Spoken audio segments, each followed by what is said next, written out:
All righty. So my name is Dr. Jim Lanny. I'm here with Melissa, Ashley, and Samantha. Ashley really helps with faculty kind of resources, trials, demos, um, courseware, things of that sort. Um, the, um, Samantha is more on the student consulting side. Can figure out how you can take a bunch of transcripts and actually have a draft of your results pretty quickly. So she can help with that, and I'll get information to you at the end of this thing. So what else? Happy New Year. Hopefully everyone's starting 2026 off in a fantastic manner. So I'm wishing everyone the best moving into the year. And let's just get some kind of grounding on where people are. So if you would put uh, into the chat, your student or faculty, where you're from, student or faculty, and where you are in the qualitative process. Just here to learn. I'm just starting. I haven't started. Where are you? All right. So I'd like to know what's happening there. Do you have transcripts in hand?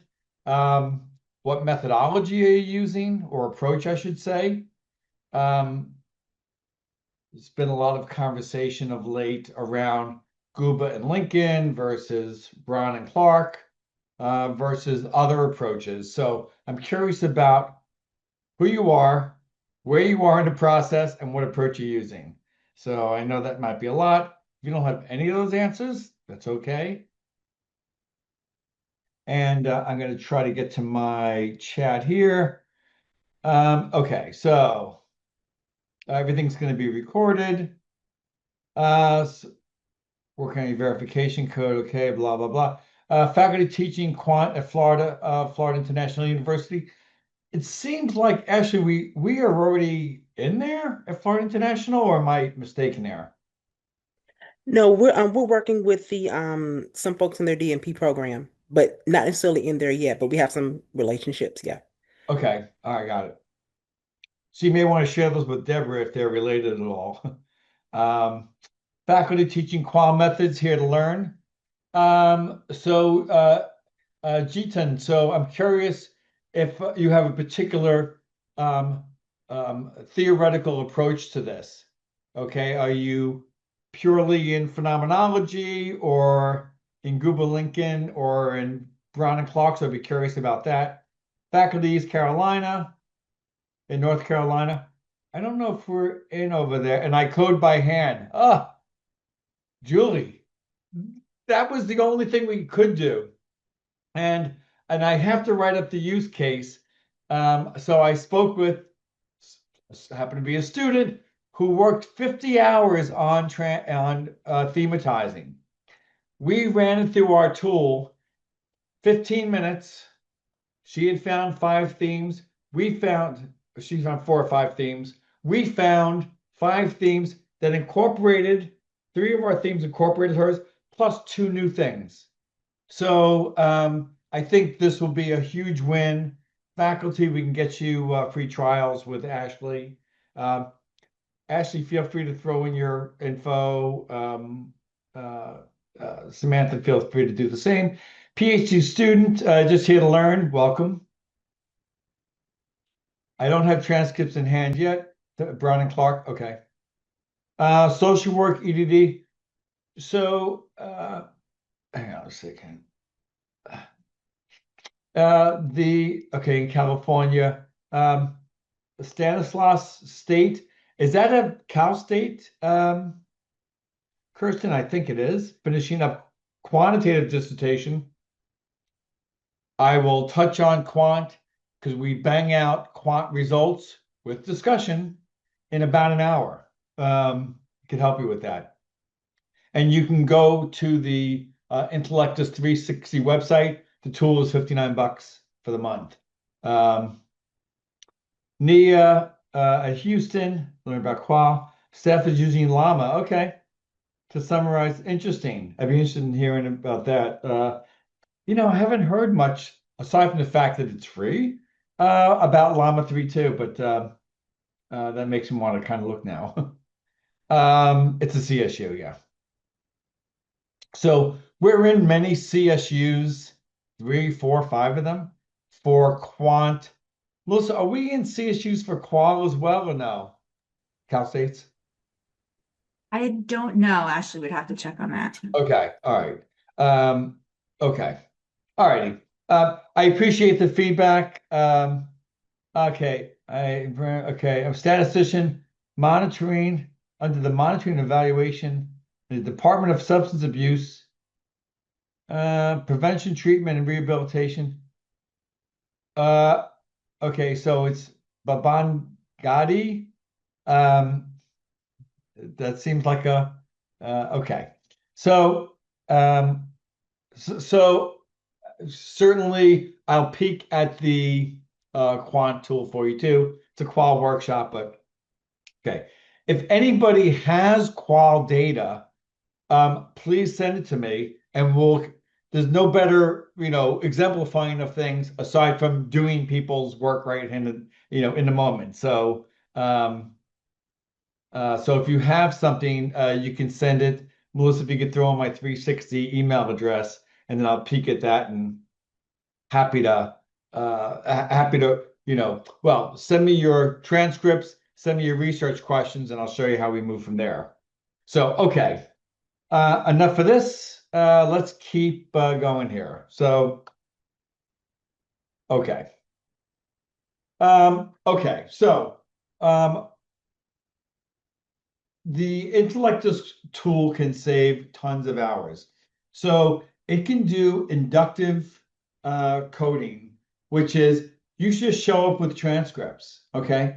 And what it does is it will excerpt the important passages and then collapse those important passages together to develop code names and code descriptions. Huge process.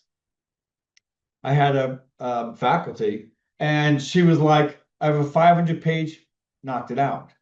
So it's very efficient. So after we have codes and descriptions, excerpts, codes, and descriptions, we then can figure out, okay, how many themes represent those codes, and then develop a theme name and theme description. We then tie those themes to your research questions, okay, and then provide a rationale for that. Okay. And then not everybody does it. I guess it was just on my, I think good qualitative research requires integrated reliability. So I guess I was more down the phenomenology, grounded theory kind of path, because some approaches reject any kind of reliability. Hey, gosh, the researcher is the authority. So for those that have some sense of, and it made sense to my brain too, but not necessarily with all approaches, my push for the integrated reliability was, hey, gosh, I found a theme or my team found a theme, but can other people reliably identify that theme? Okay. So that was the idea. And we do have a nice process to assess integrated reliability or kappa coefficients for those that are interested. Okay. Okay. So one thing I'll do during this presentation is just go through an inductive coding process. And basically, we're uploading the transcripts. If you have audio files for a quarter of a minute, we can transcribe it. But I mean, when I'm talking with people, I'm like, do it from Zoom, make sure the transcription is enabled, and have Zoom do it for free. Get the data in there. Most people who are doing the thematic analysis have literally just done the interviews themselves. Not all of them, but okay. So if you've done them, awesome. Make sure you're the authority on that. If you have not done it, if you're just part of a team, which during my dissertation, I was just, the interviews had been done. There were psychotherapy transcripts. They were already done. So we really had to reread these things to become familiar with what was happening.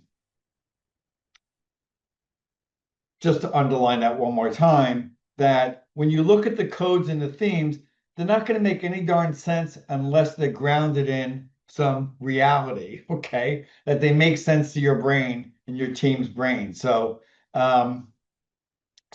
the only way to have that is to be the authority in that. Okay.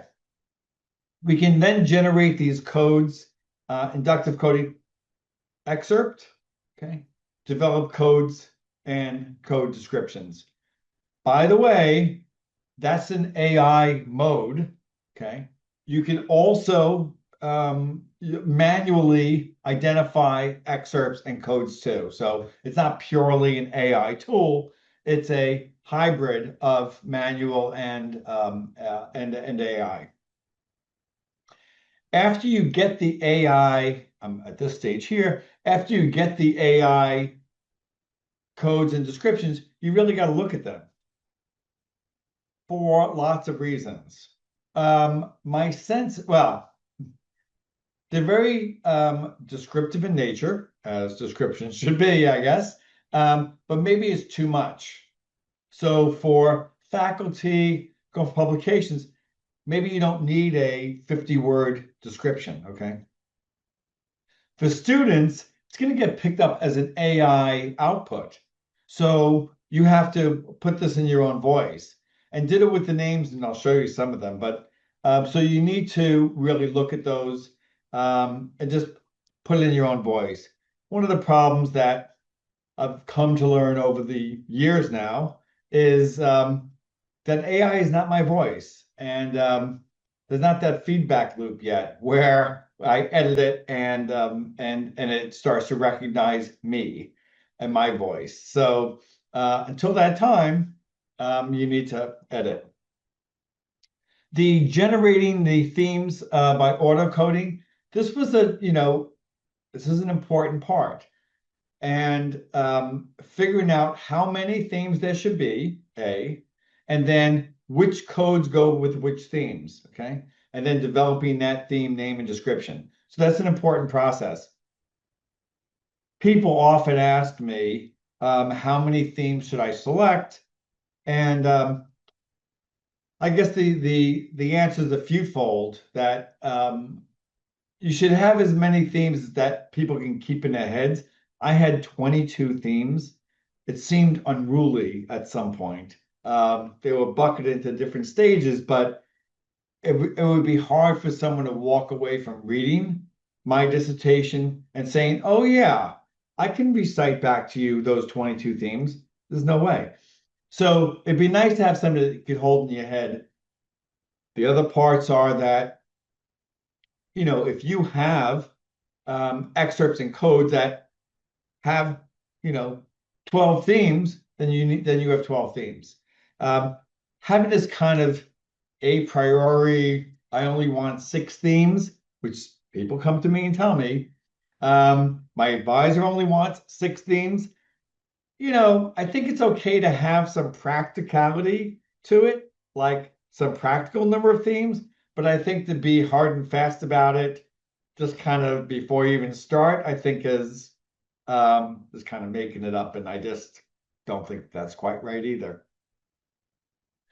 Once you have themes, a number of themes with names and descriptions, you can also generate your own theme, okay? You can figure out, hey, gosh, I want to put together these codes, right? And name it this theme and describe it, okay? So you can also do a manual version of that as well. Okay. And let me see what I'm doing here. Let's get rid of some of this. Okay. Then we added this research theme, research question theme alignment, which is the shorthand version of saying, we ain't just doing this for the fun of it. We're looking for these themes to really address research questions or study aims. So it made sense to put that in there, okay, that allow the AI to marry together which themes go with which research questions and what is the rationale for that. And then there's some refinement of that, and then download the analysis. So that's the kind of the one inductive process. There is a deductive process as well, which is basically you're coming to the table with codes in hand, and then we can go see if there's excerpts, okay, that support those codes in your data sets. But the rest of it would be the same. Okay, so let's all get logged in. Okay. All right.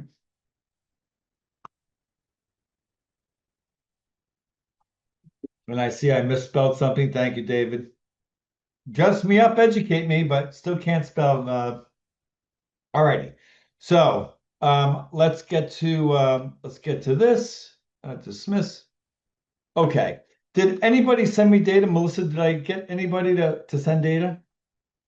I'm not sure. If you did share your data, you can raise your hand and we'll unmute you. Yeah, I don't see my Outlook is a little bit slow, but otherwise I have example data sets that I can use.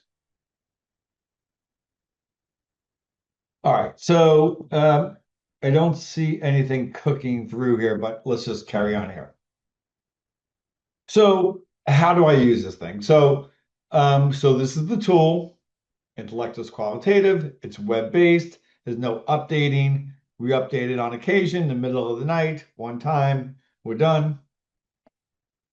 And to start the process, let me make this a little bit bigger here for those people over 50 that need glasses like me. So okay, so you would just create the project, okay, and let's just start with a new project. And let me see if I can get that data here.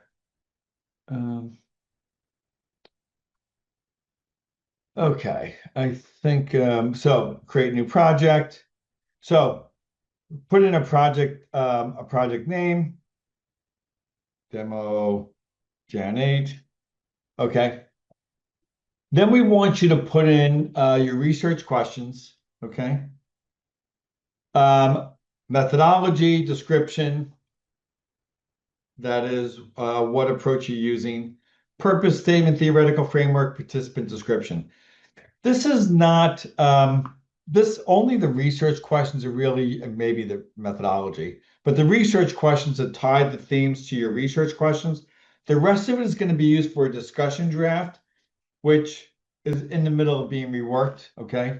So don't bank on that. But Melissa told me to tell you it would be absolutely done in a few weeks. It's probably a month or two out, but we're because there's so many different approaches, it becomes a very turns out to be a very intricate process to draft that discussion. So once you have this information in, then you move to getting your data in, and you can upload text files here. I don't know if I have any text files to And I think we have one participant that emailed it over. Oh, right on. Yeah, I mean, it's just more fun to actually be useful. Okay, Julie, wonderful. can you raise your hand and I'll unmute you? Okay. So, and Julie, I would just also add, hey, Julie. Hi. Julie, it's much more fun to actually do some work than do this mock stuff. Do me a favor, shoot me your research questions in that same email if you would. Okay, I can re-email.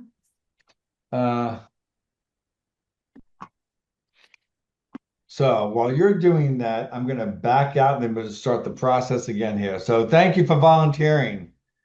Sure, it's just a partial set, but it's at least something real. That's fine. Okay, so if you have the whole set, it's going to be better. If that's all you have at the moment, that's fine too. It's all that's been de-identified by my GA. Fine. So for everyone else's benefit or knowledge, you want to wait till you have the whole thing, okay? So typically, this is just an example, and we'll do what we do. But you don't want to have to do it. If you're going to do 15 of these things and you have 8 of them, wait until you have the other 7 and then do the process. Because when it's excerpting and so forth, it's looking across the whole thing. So when you get the other 7, you have to do it again. And Julie, you could do it again, and this is being recorded. But so in general, you want to wait for it. Okay. The times to have it separate, okay, would be if your research aims are very distinct in nature in terms of the goals. For example, I want to know about, how much people like this particular school, and I want to know it from the teacher's perspective, from the admin's perspective, from the parents' perspective, and so forth. So that would be a good use case of having separate ones, but okay. All righty.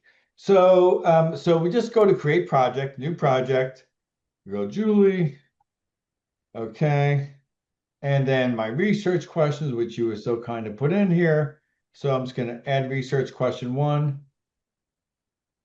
Control C. 2. I didn't really need the number there, but okay. Control C.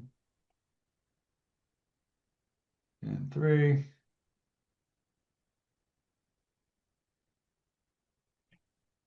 And 4.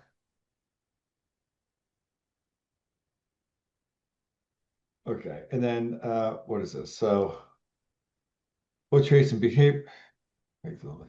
What traits and behaviors are correlated with and predictive of teacher burnout and pre-service? That sounds like a quant question to me. It is. I'm sorry. I put all of them in No, there. that's fine. I'm going to dump Yeah. it. There Okay, you so go. then, so how does the student teaching experience influence pre-service teacher perspective, sensibility to it? Quant or qual? Qual. Qual, perfect. To what extent? Okay. To what extent do pre-service teachers anticipate burnout, feel adequately prepared to manage it, and believe their EPPs have equipped them to address these challenges? Big question. Okay. What specific knowledge and skills? Okay, great. All right. So hunky dory. Let's just work with those, and then let's just go create the project.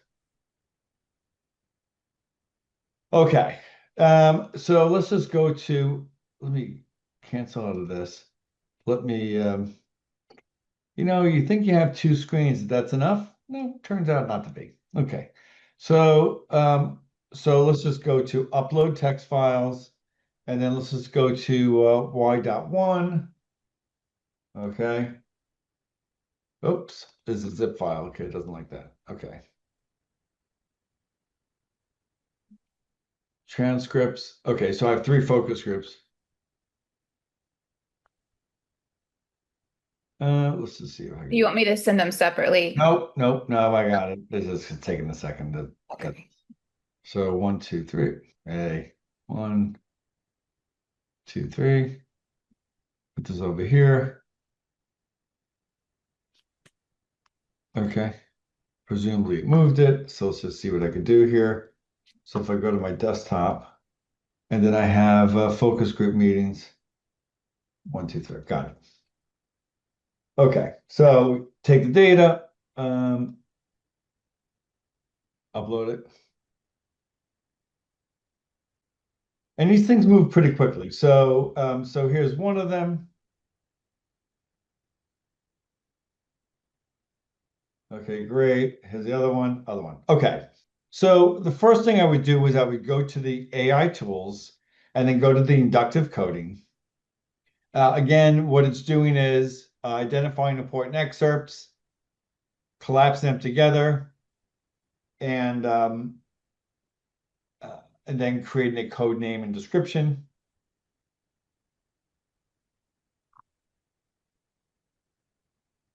Have you started any of this coding yourself? Not yet. I'm still waiting for them to be finally de-identified. Yeah. All right.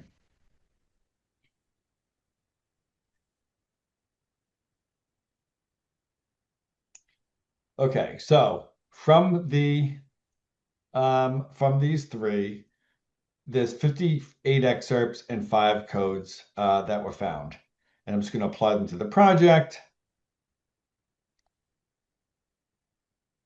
And you can kind of see this is a excerpt. Here are the codes. This is the important part. So the details of the codes, education preparation. Here's a description to give you a flavor of what um, of what the to describe the name of that code. And then here are the excerpts below it. This is a good starting place. Mm-hmm. And you could do that for each one of these codes. Okay, so going to the 3 dots. Get out of here. So going to the 3 dots and then read through them. That's a start. To me personally, well, say a couple things. Some people may want only the codes. If I only had 5 codes, I would probably report those as themes and make sure that everything is cool in terms of the name, description, excerpts. And I'd probably just stop there with respect to that, okay? It's only when people have 20 codes or more, when you have lots of them, then I want to go to that next step. All right. That's the AI piece of it. You can also add codes manually. And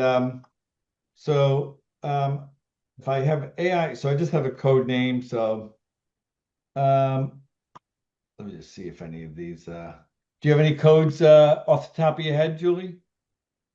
Classroom management challenges. One more time. Classroom management challenges.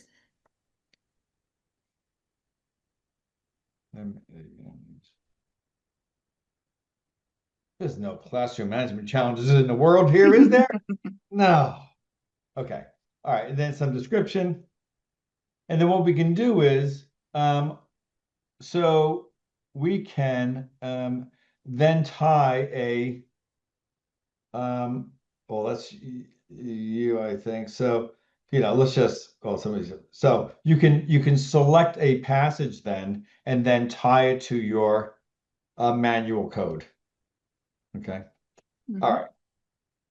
So it may not be perfect the way this turns out, but just so we show you a manual process. Create a code name and description, and then tie a passage to it by highlighting it and then clicking the plus button. All right.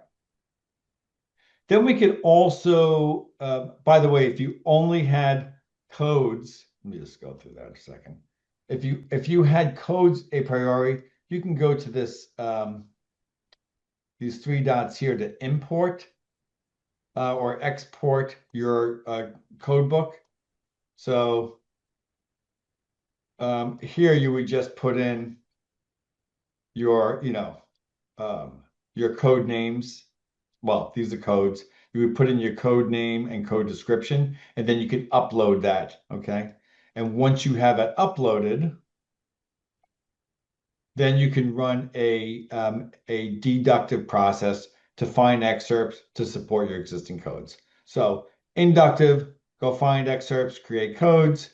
Deductive, get excerpts to support your existing codes. And then the thematizing process is out of these 6 codes, how many themes do we have? One question.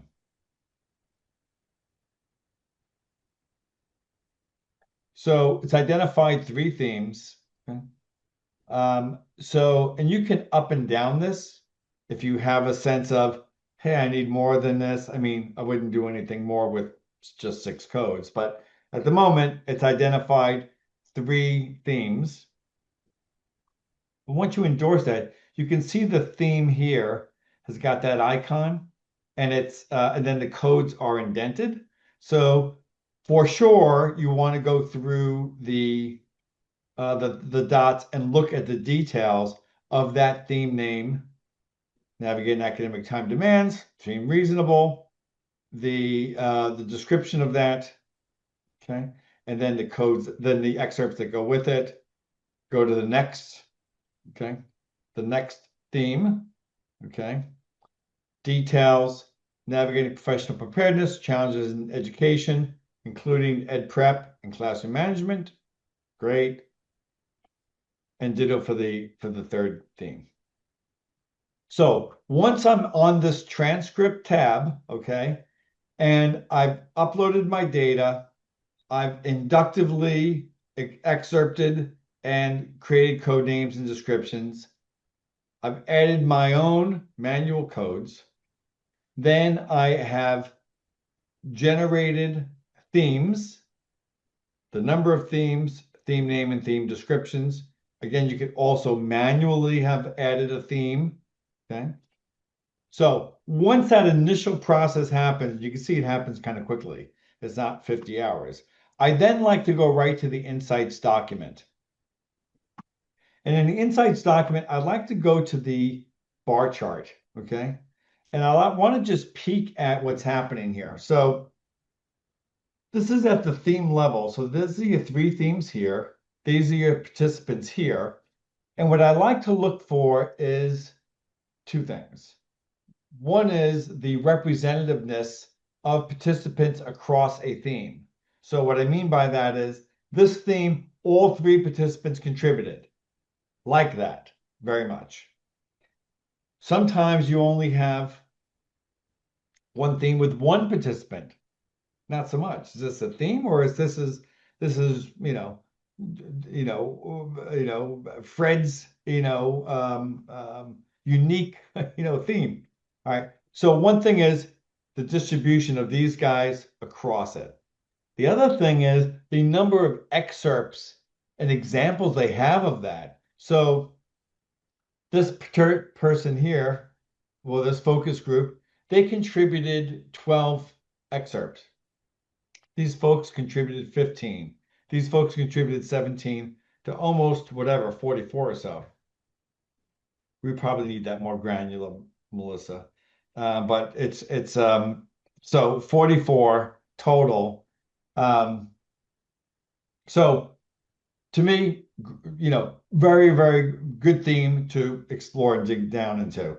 These are also good because they do have everyone contributing, but less so, right? I mean, this group as a group contributed one excerpt.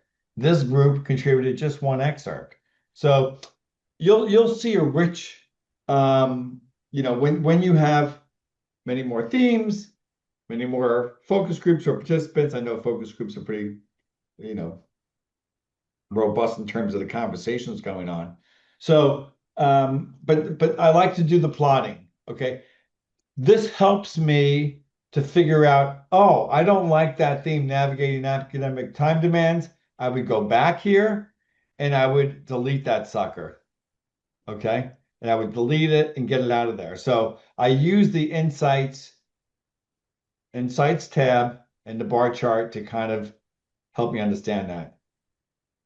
But the fun of it, although you don't have to, is looking at the codes. So here you have the codes, okay? Again, representativeness, right? There's the one that I made the mistake of, right? Okay, so codes. So you can look at it, but to me, the theme is where it's at, okay? Okay. Next, let's go to start drilling down. So I would go to the theme descriptions. For this theme, there's three themes. I would check all, okay? I would check all of the excerpts because I want a dump of the theme, the description with all the excerpts. I only want 3 to 5 of these. People have 30 themes, okay? 30 excerpts. We don't need 30 excerpts. We need a few of them, okay? So I would check that. Alrighty. And I would do this for each theme. Next, I would tie each research question. You can use AI to pinpoint that, but frankly, I select the research question and then all the themes that go with it. And then again, I'm going to be very selective about which themes go with which. So the first one is the theme description. Pardon me, the theme name, theme description, and then the excerpts. Pick just a few of them. Do that for every theme. The next part is the research question rationale, which is for this research question and this theme, what is the rationale for why they go together? You can like it, not like it, but okay. And then here's the next theme that goes with that research question and so forth. I do want to add one other piece over here. I want to add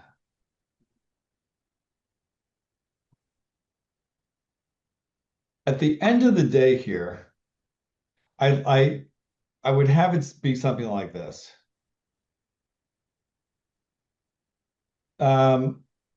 Step one is edit the theme names and descriptions. Then there's an organizing process. So select the themes and rationales that uniquely go with the research questions. Okay, so here's my RQ1. Say I have 7 themes. I want just a few of them to uniquely go with that question. Research question 2, I want other unique themes to go with those, right? So if I have different questions, okay, presumably I should have different themes that go with them. All right. So there's an organizing process there. I then like to go through another step, which is for each of the themes, again, I don't want 50 excerpts. Okay, I want a few excerpts that uniquely go with it. Okay. And then kind of put it together. Now, again, this is my way of doing it. I know other people, a journal may want it differently, your faculty may want it differently. So this is just my way of doing it. So that I would lay out the results draft of the research question, the theme that I think goes with that description that I edited that goes with that research question, the rationale, okay, that goes with that, okay, and then the supporting excerpts. Then I would perhaps have an additional theme, description, rationale, and excerpts. Okay? And then go to the next question. So that's the overarching thing here. That's how I would do it. Julie, tell me where I confused you. You didn't confuse me a bit. I'm just sitting here calculating how many hours of my life I'm going to get back from manual coding. That's it. And we just want a nickel for every hour. You'll be rich. So okay. So this is going to be very helpful. Okay. And you could, I get the people that are after the 50 hours and say, hey, they're validating what they have. No problem. But I also have folks that are doing this and saying, okay, this makes sense. This makes sense. The breadth of the themes and so forth. Stay tuned for the discussion draft. You can use this, but I'm not crazy about this at the moment. It is beta. And you can, add these things that you didn't add. It will give you something, but what's coming out where it's more drilled into your approach is where we want to be. Okay. All right. I'm going to wrap up in about 5 minutes here. Other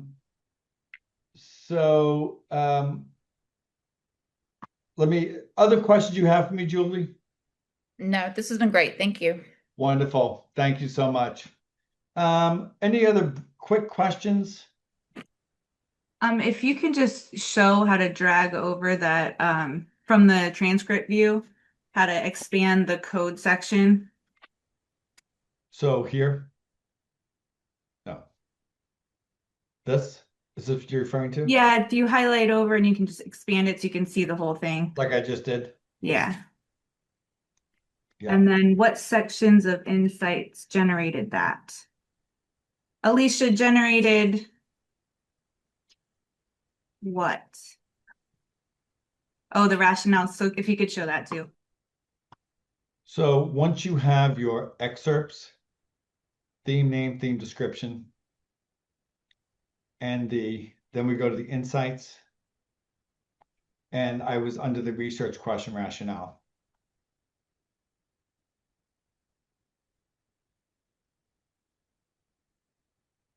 Okay.